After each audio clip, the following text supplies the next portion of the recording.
Ya la hora 8:47 minutos y el gusto de recibir nuevamente al doctor Oscar Chimino, donde viene él a hacer una tarea como lo es activar la memoria de líderes que ha tenido el país referente de la historia.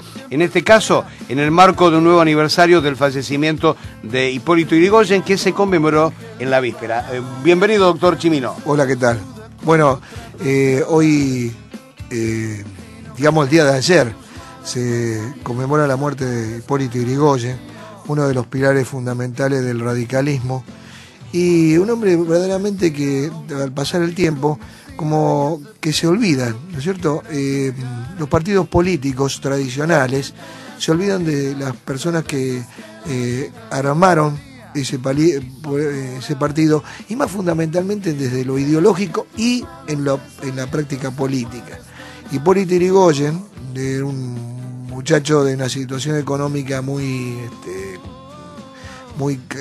carenciado, y por lo tanto tuvo que salir a trabajar en distintas actividades, y en 1879, después de haber hecho una militancia importante en Buenos Aires, logró ser diputado provincial, y entonces en 1880, cuando se hace la Federación de Buenos Aires, dieron fin al mandato que este había producido. Además, ese mismo año fue electo diputado por 2 años. La característica, digamos, de vida que tenía Yrigoyen, un hombre realmente con deseos de un gran... los radicales tienen una particularidad. Dicen por ahí que tocan mucho la guitarra. No estaba fuera de eso, pero tenía un discurso extraordinario, un hombre de una gran capacidad, un gran conocimiento y una práctica política permanente hasta el día de su muerte. Era masón y además seguía la teoría de Krauss. De lo filosófico y social, este hombre, la característica de esta corriente, que era la gente de krausista, era que tenían una corriente reformista y democrática. Fíjense ustedes que el radicalismo, ¿no es cierto?, se produce un fenómeno en los últimos décadas del siglo, pasa del 1800, donde se crea el radicalismo verdaderamente, en la cancha de pelota, en una cancha de pelota. Por eso cuando ustedes ven las boinas vascas, son producto de esa actividad.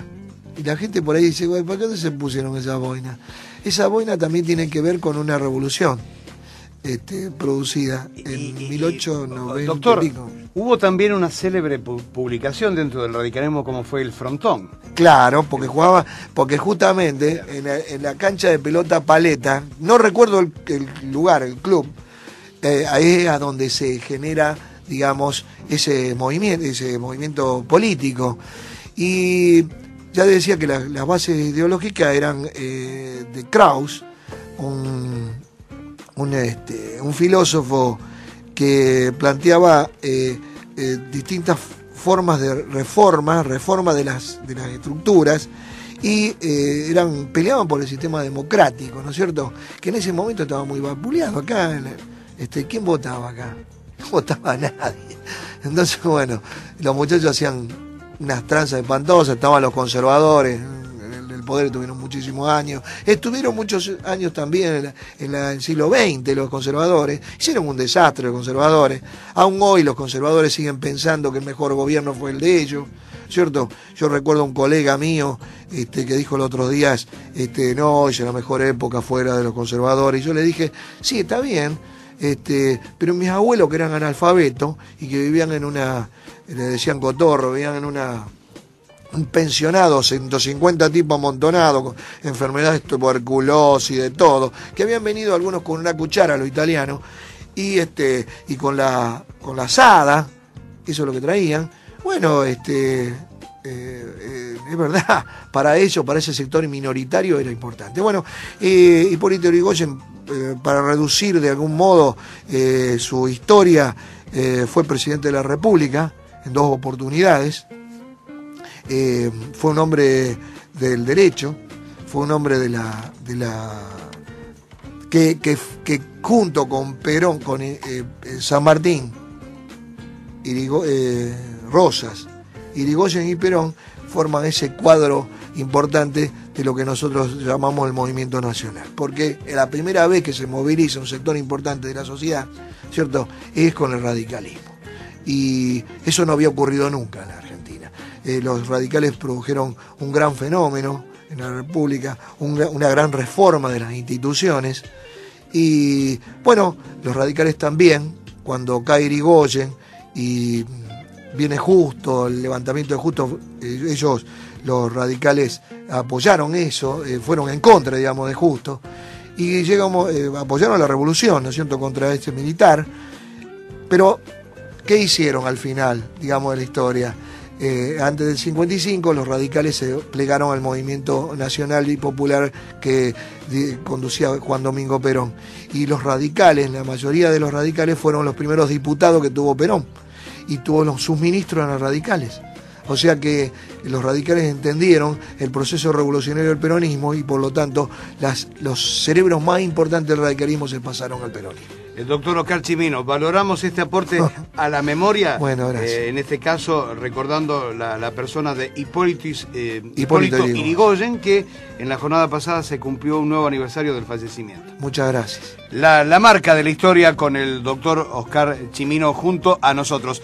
8:54 minutos, la temperatura actual sobre la ciudad 8 grados 4 décimas, humedad 90%, el cielo está nublado, la visibilidad en el orden de los 12 kilómetros, a pesar que el viento está soplando del sudeste a 3 kilómetros en la hora, no amerita el cálculo de la sensación térmica.